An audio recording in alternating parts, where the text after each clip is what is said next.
మే 30, 2019 ఆ రోజు మన జగనన్న ముఖ్యమంత్రిగా ప్రమాణ స్వీకారం చేసుకున్న రోజు. ఆ ప్రమాణ స్వీకారం మీకు గుర్తుంటే ఉండాలి. వైఎస్ జగన్మోహన్ రెడ్డి అనే నేను శాసనం ద్వారా నిర్మితమైన భారత రాజ్యాంగం పట్ల నిజమైన విశ్వాసం, విధేయత చూపుతానని, భారతదేశ సార్వభౌమాధికారాన్ని, సమగ్రతను కాపాడుతానని, ఆంధ్రప్రదేశ్ రాష్ట్ర ముఖ్యమంత్రిగా నా కర్తవ్యాలను రాగద్వేషాలు కానీ లేకుండా రాజ్యాంగాన్ని, శాసనాలను అనుసరించి ప్రజలందరికీ న్యాయం చేకూరుస్తానని దైవ సాక్షిగా ప్రమాణం చేస్తున్నాను. ఇది విన్నట్లు మీకు అందరికీ గుర్తు ఉండాలి. వైఎస్ జగన్మోహన్ రెడ్డి అనే నేను ఆంధ్రప్రదేశ్ రాష్ట్ర ముఖ్యమంత్రిగా నా పరిశీలనకు వచ్చిన లేదా నాకు తెలియవచ్చిన ఏ విషయాన్ని నా కర్తవ్యాలను సక్రమంగా నిర్వహించేందుకు అవసరమైన మేరకు తప్ప ప్రత్యక్షంగా కానీ పరోక్షంగా కానీ ఏ వ్యక్తికి లేదా వ్యక్తులకు తెలియపరచనని లేదా వెల్లడించనని ఈ ప్రమాణం మనం చూసి మనమందరము మంత్రముగ్ధులమయ్యాము. భవిష్యత్తు పట్ల చాలా భరోసా వచ్చింది. ఈ ప్రమాణం ప్రకారం ఆయన బాధ్యతలు నిర్వహించేటప్పుడు రాగద్వేషాలు ఉండకూడదు, అంతఃకరణ శుద్ధితో చేయాలి. పనులు చేసేటప్పుడు మనం అంతఃకరణ శుద్ధితో చేయాలి అని ప్రమాణం చేసిన అతను ఒక ప్రశ్న అడుగుతున్నాను. అంతఃకరణ శుద్ధి అంటే అర్థం తెలుసా? హృదయం శుద్ధిగా ఉండాలి. హృదయం శుద్ధి పెట్టుకొని పనులు చేసుకోవడం అవసరం.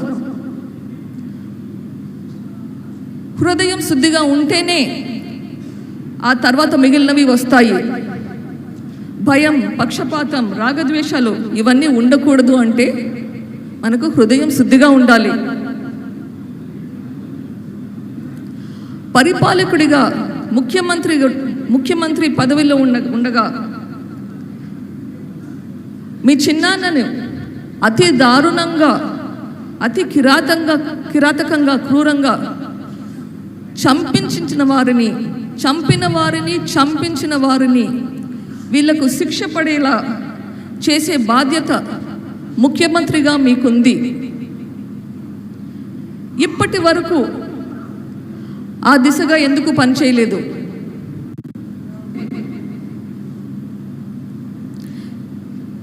ముఖ్యమంత్రిగా మీరు ప్రమాణ స్వీకారం చేసినారు.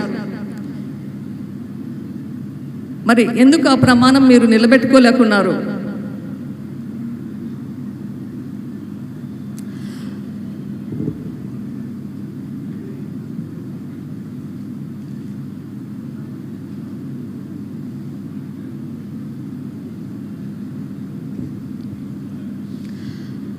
నేరస్తులకు శిక్ష పడేలా పోరాటం చేస్తున్న నా మీద, నా కుటుంబం మీద అదే నేరం మోపుతున్నారు. ఇది సమంజసమా? నాకు, నా కుటుంబానికి సంబంధం ఉంటే మా మీద చర్యలు తీసుకోవాలి. అది మీ బాధ్యత. నేను కానీ, నా కుటుంబం కానీ ఇది చేసింటే మమ్మల్ని అరెస్ట్ ఎందుకు చేయలేదు?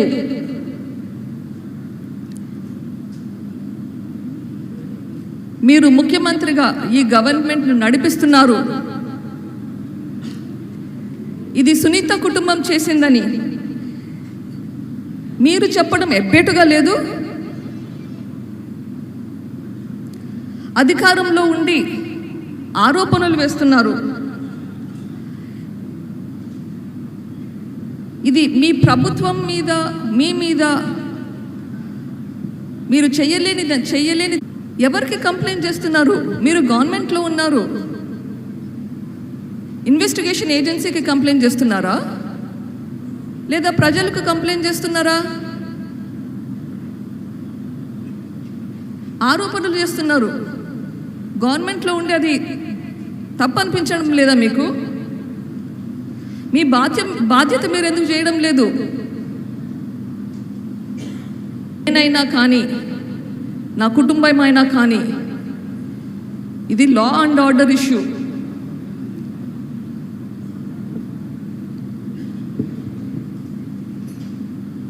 రాష్ట్రంలో లా అండ్ ఆర్డర్ అనేది ఉండాలి. లా అండ్ ఆర్డర్కి పక్షపాతి ధోరణి ఉండకూడదు. సిబిఐ వాళ్ళు ఒక న్యూస్ పేపర్లో ఒక అడ్వర్టైజ్మెంట్ వేశారు. ఎవరికైనా ఏదైనా సమాచారం ఉంటే, ఈ హత్య గురించి ఏదైనా సమాచారం ఉంటే అది వాళ్ళకి అందజేస్తే 5 లక్షల రివార్డు కూడా ప్రకటించారు. మేమే చంపినాము అని మీ దగ్గర ఏదైనా ఇన్ఫర్మేషన్ ఉంటే అది సిబిఐ వాళ్ళకి ఇస్తే ఒక 5 లక్షల రివార్డు కూడా మీకు వస్తుంది. మరి ఎందుకు అది వాళ్ళకి ఇవ్వట్లేదు? ముఖ్యమంత్రిగా బాధ్యత మీకు లేదు? మీ బాధ్యత మీరు చేయకుండా ఎంతసేపు కెమెరాల ముందు వచ్చి మా మీద నిందలు మోపడం, ఇట్లా ఎందుకు చేస్తున్నారు? ఈ రాష్ట్రాన్ని మీరు పరిపాలిస్తున్నారు. ఇట్లా నిందలు మోపడం, మీ పని మీరు చేయకుండా ఉండడానికి మీకు సిగ్గుగా లేదు? పదే మేం చేశామంటున్నారు, మా కుటుంబం చేశామంటున్నారు, సునీత కుటుంబం చేశామంటున్నారు. పోనీ జూన్ 2019 నుంచి మార్చ్ 2020 వరకు ఈ ఇన్వెస్టిగేషన్ మీ ప్రభుత్వమే చేసింది. ఆ టైంలో అన్న మమ్మల్ని అరెస్ట్ చేసిండొచ్చు కదా. మీరు వేసే నిందలన్నీ విడ్డూరంగా అనిపిస్తుంది. మీరు చేయలేకనే కదా ఇన్వెస్టిగేషన్ సిబిఐకి అప్పగించింది. సాక్షిలో రకరకాల కథనాలు వేస్తున్నారు. సాక్షి చైర్మన్ భారతి గారికి నాకు విన్నపం, మీ దగ్గర ఆధారాలు ఉంటే అవి దయచేసి ఇన్వెస్టిగేషన్కి ఏజెన్సీకి, పోలీసులకి అప్పగించండి. ఇన్ఫర్మేషన్ ఉండి అది పోలీసులకు ఇవ్వకుంటే అది నేరం, ఇట్స్ అ క్రైమ్. మీ దగ్గర ఉన్న ఇన్ఫర్మేషన్ దయచేసి పోలీసుకి ఇవ్వండి, ఇన్వెస్టిగేషన్ చేయమని చెప్పండి. లేదా మీకు సిబిఐ మీద నమ్మకం లేకుంటే కోర్టుకు వెళ్ళండి, కోర్ట్ మానిటర్డ్ ఇన్వెస్టిగేషన్ అడగండి.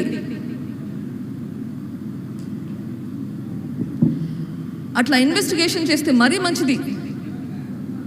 సీతకు అగ్ని పరీక్షల బయటికి నిందలు లేకుండా బయటకు వస్తాం.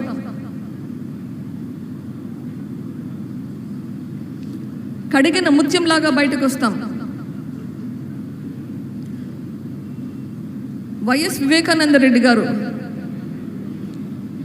ఆయన దారుణంగా చంపబడిన రాత్రి వరకు మీరే చెప్తున్నారు, రాత్రి ఆ రోజు అంతకుముందు రోజు రాత్రి 11 గంటల వరకు ఇంటికి వచ్చినంత వరకు మీరు ముఖ్యమంత్రి కావాలని తాపత్రయపడుతూ ప్రచారం చేస్తున్నారు.